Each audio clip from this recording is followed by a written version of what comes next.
I think that Boston has some of the critical ingredients to really make this ecosystem thrive. And three places in particular. One would be just deep academic horsepower. And we're seeing some great open source contributions, companies that are supporting that research. I think that's critical.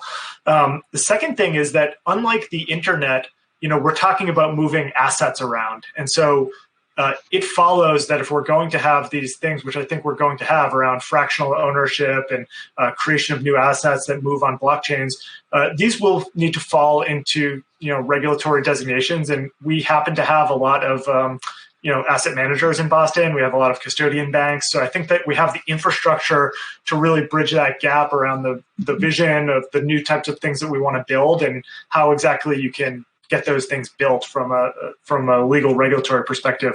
And the third point is really just around, some of the government interactions. I think the Federal Reserve of Boston has been really at the bleeding edge of some of this. And so we have some really good components here to really accelerate startups and incumbents. I'd love to see more incumbents jump into this as well.